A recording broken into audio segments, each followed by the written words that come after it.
Iniimbestigahan na ng PNP ang kaso ng dating police official na si Jerry Valeroso na halos 2 buwan lang nawawala. Nagbabalik si Andrea Salve para sa detalye. Kinumpirma na ng PNP ang napapaulat sa social media tungkol sa umano'y pagkawala ni retired Police Brigadier General Jerry Valeroso. Isa sa mga tumayong witness laban kay dating senador at kasalukuyang ML Party List Representative Laila De Lima sa isa sa kanyang drug cases. Ayon kay PNP PIO Chief Colonel Randolph Tuanyo, naipablotter ito sa Malabon ng anak niya noong April 10. At sinabi raw nito sa anak na may ikinakabit silang CCTV sa lugar pero kalaunan ay hindi na ito makontak. Sinabi ni PNP Chief General Romel Marbil, iniimbestigahan na ito. Pa-check lang namin kung paano nangyari doon. Ay, di pa yung paayos ko lang. I will give you updates po. Base sa nakuhang impormasyon ng Billionaire News Channel, may tracker team na mula sa Malabon PNP ang nagpunta sa Cavite para maghanap ng CCTV footage. Sa lumabas kasing post sa social media, hapon noong April 6 huling nakita ang sasakyan ni Valeroso sa Kawit, Cavite. 4 na araw naman ang nakalilipas nang mag-post ang nagpakilalang asawa nito na si Nida Valeroso. Humihingi ng tulong para mahanap ang kanyang asawa. Nakausap namin siya pero tumangging magpa-interview. December 2023 nang bawiin ni Valeroso ang kanyang testimonya laban kay De Lima. Sa kanyang pag-recant, sinabi niyang matagal na niya itong gustong gawin. Pero dahil sa takot para sa sariling buhay at sa kanyang pamilya, nawalan siya ng lakas para umatras. Para sa agenda, Andrea Salve, Billionaire News Channel. Well, ito, kasalukuyan, nagtatago pa rin, iwas-iwas. Dahil up to now, hinahanap talaga ako ng tropa ni Senator De Lima para bumaliktad. Na-surprise ba kayo na dalawa ng testigo laban kay Senator Laila De Lima ang nagpahayag na pag-atras sa kanilang testimonya, sir? Actually, 3 na silang bumaliktad eh. 3, okay yun. 3 na sila. Ano masasabi niyo doon, sir? Well, actually yan eh. Para sa akin kasi, at ito naman talagang katotohanan. At kahit sinong tao naman na testigo, malagay sa katayuan namin, ganun, kung mahina-hina ang paninindigan mo, talaga ganun mangyayari na atras ka. Paano yan kasi? Pinabayaan kasi sila ng, pinabayaan kami ng Department of Justice na ang pangako sa amin noon, before kami magtestigo, kami susuportahan, isisecure nila yung safety namin, including our family, at kung ano yung kahilingan pa namin para sa kaligtasan namin, kanilang ibibigay ito kaagad. Pero so far, magsi 6 years na kaming mga nagtitiis. Nising ko, wala naman sila na itutulong sa amin. Lumapit na rin ako sa Department of Justice para humingi ng tulong. Ang problema, tinalikuran din nila ako. Wala, kumbaga sa hindi sila makakatulong sa aming mga testigo. Contrary, yung nasa batas na dapat ang isang testigo ay sinusuportahan ng gobyerno. Isisecure ka, including your family. Ang kaso, after na na-utilize kaming as witness, pinabayaan na kami. And aside from that, sila pa nagagalit pa sila sa amin. Marami pa silang nasasabi sa aming mga testigo. Saan mo dadalhin ng mga testigo pag ganyan? At this is a bad precedence. Sino pa magtitestigo in favor of the government kung ganitong gagawin palagi ng Department of Justice? Ano yung nararamdaman mo ngayon? Gusto mo na rin bang bumaliktad? Itigil na pagtestigo mo? Paano ba, sir? Ako, kahit anong mangyari, hindi ako babaliktad. Kasi ang paninindigan ko, kahit man hindi ako sinuportahan, hindi nila ako sinecure. Kung ano yung nasabi ko, na-testify ko sa korte, yun ang paninindigan ko, kahit anong mangyari, tatayuan ko yan. Talagay niyo, sir, saan papunta ang kaso ni Senator Laila De Lima? Well, kung tuloy-tuloy ang paglilitis, palagay ko naman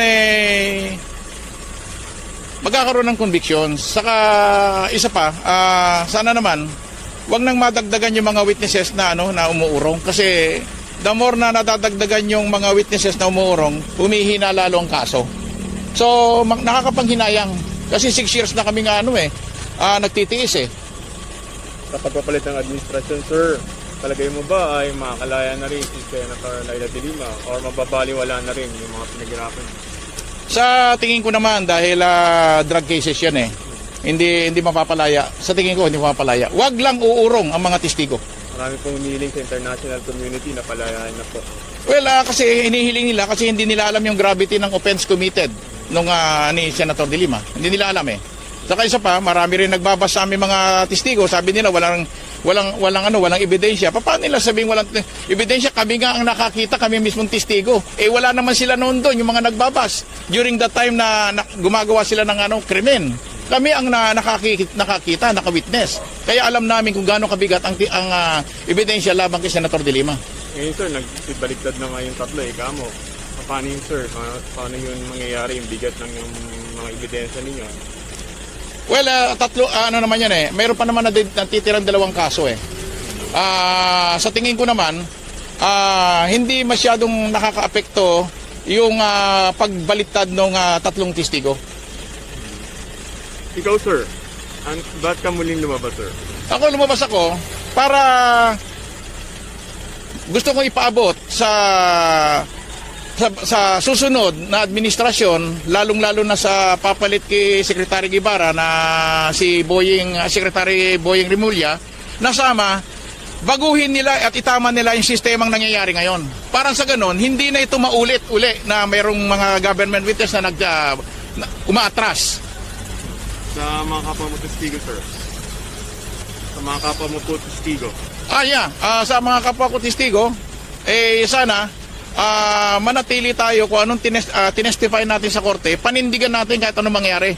Huwag tayo magpapadala sa suhol, huwag tayo magpapadala sa pananakot. Panindigan natin kasi sa tama tayo at alam ko rin at nararamdaman ko rin na itong susunod na administrasyon, siguro naman bibigyan nila ng pansin yung mga hinanaing namin mga testigo. Sabi mo sir, nagtatago ka? Kaya ko nasa Witness Protection Program ka pa sir? Hindi ako nagpakasakop sa Witness Protection Program because noong una pa lang, duda na ako. Ayoko magkamali. At mas alam ko kung saan ako secure. Dahil siyempre, dati akong pulis, alam ko kung paano ko isisecure ang sarili ko. Sabi sir, may offer daw sa'yo yung kabilang kampo. Paano ba yun sir?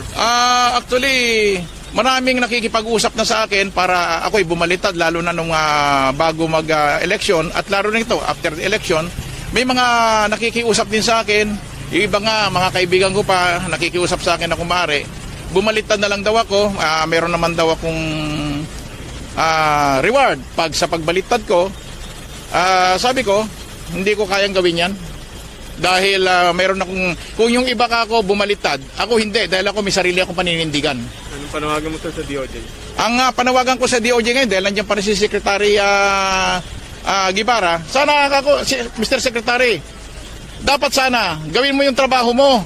Dapat yan, tingnan mo yung kahilingan, yung mga karaingan namin mga testigo. Hindi yung pinababayaan mo porque ba hindi ka affected kung mapatay kami. Madisgrasya ang pamilya namin dahil sa pagtitestigo namin. Bakit? Apektado ka? Hindi ka kasi apektado kaya binabaliwala mo kami.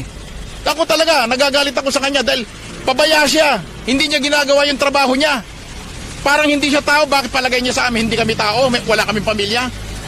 Mag-6 na taon na kami na ganito. Pero anong ginagawa mo? Bingi ka or neither. Baka, alam ko, nakarating na rin kay Presidente Duterte itong hinanaing namin yung una nating interview. Pero alam ko, hinaharang nyo. Siguro, ang parating mo, okay na, pero hindi pa. Kasi hindi naman kami nakakarekta kay Presidente. Pero sana ito isa panawagan ko na kay Presidente. Mr. President, habang nandyan pa po kayo, tignan nyo po yung nangyayari sa amin. Talaga po, kalunos-lunos na po yung nangyayari sa amin. Nahihirapan na kami, pati pamilya namin. Sirang-sira na yung pamilya namin, pati yung pamilya ng kasama kong mga testigo na sa ISAP, nasa Philippine Marines, pati ho sila napapabayaan. Kung mayroon man po report sa inyo na inaayos na at maayos ng patakbo ng DOJ sa aming mga witness, hindi ho totoo yun. Hindi totoo. Dahil ako mismo nagsasabi sa inyo, pinabayaan kami. Thank you sir.